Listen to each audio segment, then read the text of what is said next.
Aujourd'hui, je te fais une vidéo assez personnelle pour te partager vraiment l'année 2023 qui a été très difficile pour moi et pour te partager vraiment mes apprentissages et mes échecs pour que peut-être toi, ça va te permettre de t'aider, mais c'est aussi une vidéo que je fais aussi pour moi, pour un petit rappel de mon évolution chaque année et de comment Young Coaching évolue et passe par différentes phases qui font partie d'un apprentissage et la base de l'apprentissage, c'est l'échec. Et aujourd'hui, je fais cette vidéo, sur un beau décor bien évidemment, mais ça fait quand même facile, je pense, 2 années où j'ai une situation qui est très difficile. Quand je dis très difficile, c'est une situation qui est stressante, ça veut dire que si je ne faisais rien, tout pourrait s'écrouler. Mais ça fait partie du jeu et ça, c'est ce que moi, j'aime. Chaque année, c'est ce que je te conseille de faire. J'ai mes objectifs et ensuite je fais le point sur est-ce que j'ai réussi à les atteindre ou non. Tu as des objectifs personnels et tu as des objectifs professionnels. Mes objectifs professionnels, je les ai revus à la baisse parce que j'avais des souhaits d'investir en immobilier, investir à droite à gauche. J'ai tout arrêté, j'ai tout plaqué.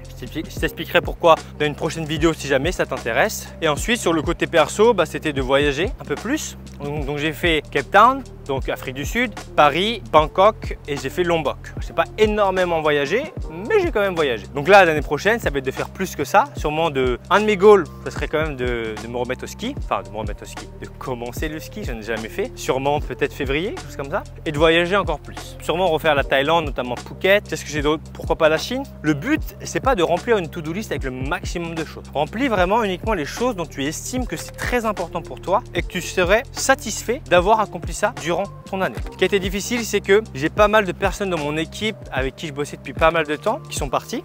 Dû à des mauvaises fondations, à une mauvaise structure, etc. Parce qu'encore une fois, moi, je n'ai jamais appris à structurer une équipe, à faire du management, etc. Donc, j'ai dû apprendre sur le tas. Et qui dit apprendre sur le tas, dit faire des erreurs. Ces erreurs que je ne refais plus aujourd'hui. J'ai recruté une personne, une COO, une responsable des opérations qui s'appelle Sophie, qui fait un boulot incroyable, qui manage à peu près toute mon équipe. Et j'ai aussi mon CMO, donc Lorenzo, qui aussi s'occupe de la partie plus marketing et finance. D'avoir des personnes qui sont capables de diriger le bateau avec toi, ça t'aide énormément. Mais c'est très difficile à trouver. J'ai eu cette chance-là, mais cette chance-là, elle est venue aussi d'un problème qui était que j'ai fait un très mauvais choix. C'est que je suis passé par une agence pour un service donné qui est une partie plus commerciale. Et ça, aujourd'hui, je te le dis, toi qui regardes cette vidéo, c'est la plus grosse erreur que tu puisses faire dans ton business si jamais tu le gères toi-même. Parce que le problème des agences, c'est quoi? C'est que potentiellement, le owner, il est bon. Mais tous ceux qui sont en dessous, souvent, ils sont moins bons, beaucoup moins bons. Et le problème avec des agences, c'est que sur des, entre guillemets, des business assez complexes, on doit avoir le maximum de compétences. Par exemple, sur du coaching sportif ou du coaching diététique,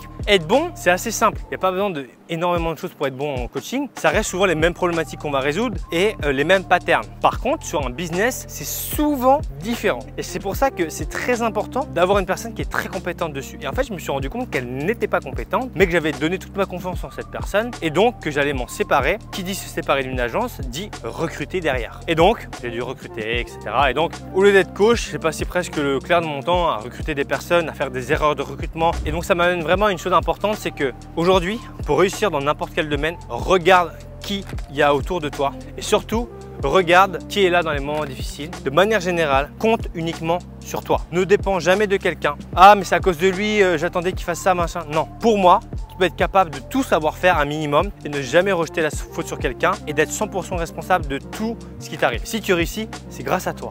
Alors oui, tu vas devoir en chier. Oui, j'ai des cernes. Oui, je dors très peu. C'est des sacrifices. Pour moi, la réussite se passe dans les extrêmes. Tu peux pas vouloir être sportif de haut niveau, avoir une vie familiale équilibrée, trouver un nouveau job, etc. Et comme on dit, choisir, c'est renoncer. Donc tu dois choisir les domaines dans lesquels tu vas te focus. Et aujourd'hui, moi, j'ai décidé de mettre de côté le côté plus relation, partenaire, etc. Donc j'ai vraiment totalement délaissé l'aspect couple, femme, etc.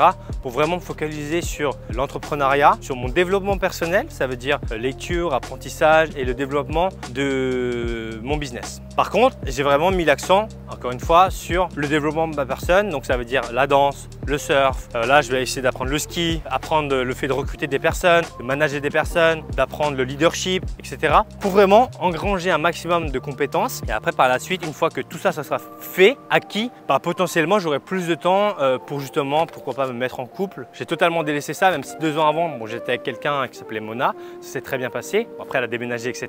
Ça m'a énormément aidé. Il faut faire des sacrifices dans la vie. Oui, parfois c'est pénible, mais c'est comme ça qu'on grandit. en tout cas de mon point de vue. Malgré les 2 années difficiles, on pourrait se demander comment tu fais pour continuer à travailler, même si ça fait 2 années que tu fais que de travailler, tu t'arrêtes pas et à chaque fois que je pense que c'est bon, c'est pas bon. J'ai un peu comme une mission, un feu sacré qui fait qu'en fait, je ne pourrai jamais m'arrêter. C'est-à-dire que là, ça fait presque 7 ans que je fais des vidéos et je fais partie des gens, d'ici 2, 3, 4, 5 ans, je serai encore là. J'aiderai toujours des gens. Parce qu'aujourd'hui, j'ai une mission, j'ai une chance aussi d'être bon dans un domaine. Et aujourd'hui, comme je le dis souvent, choisir c'est renoncer, je ne peux pas être bon dans tous les domaines. Et aujourd'hui, j'ai un domaine de compétence qui est le fait de comprendre les gens, de comprendre les problématiques et de comprendre la solution adaptée à cette personne. Parce que l'avantage aujourd'hui que j'ai, c'est que j'ai de l'expérience sur l'aspect business, sur l'aspect douleur, sur l'aspect coaching, qui me permet de comprendre une personne très rapidement et lui donner une solution adéquate. Et pas lui dire, écoute, moi je suis le plus beau, écoute-moi. Moi, par rapport à mon expérience, je te recommanderais plutôt ça. Et c'est ça que les gens veulent aujourd'hui. Et aujourd'hui, j'ai cette compétence de pouvoir aider n'importe qui à aussi bien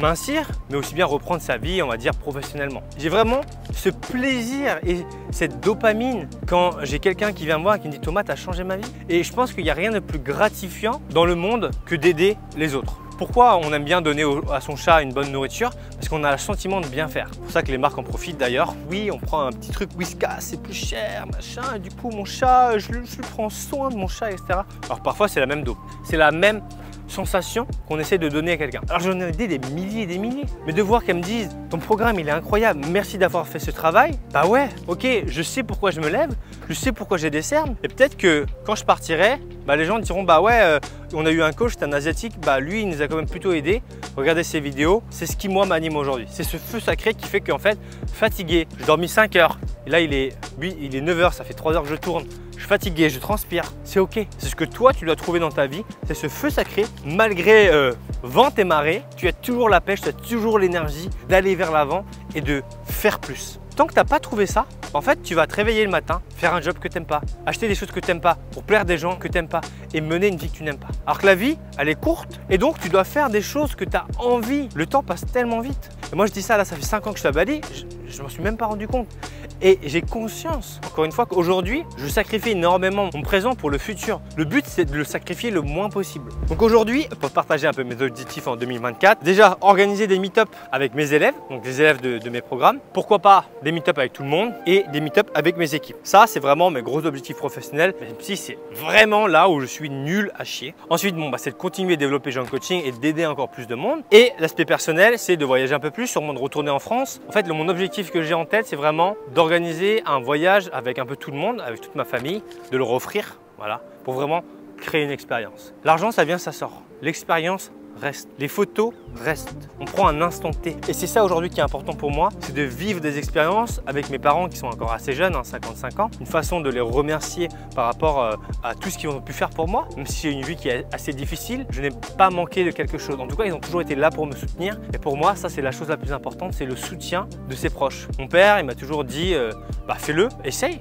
Si ça marche pas, tant pis et tu reviens. Et donc c'est pour ça que je me suis lancé à pleine balle. Donc ils m'ont toujours aidé. Donc là, voilà, j'aurais déjà offert un voyage à Bali. Vraiment été content. Donc de continuer dans cette lancée, apprendre le ski, continuer la danse pour être très très fort en danse, très important. Gymnastique, commencer la gym et me remettre à la boxe. Donc sûrement que je vais diminuer le fitness parce que je tourne en rond. Donc voilà un peu pour mes goals. N'hésite pas toi à me dire dans les commentaires tes objectifs pro et perso. Si jamais je peux t'aider, je te donnerai des conseils, bien évidemment. Voilà, n'hésite pas à me dire dans les commentaires si toi, tu aimes ce type de vidéo où je te partage beaucoup plus l'envers du décor. Et je te dis à demain. D'ici là, porte-toi bien.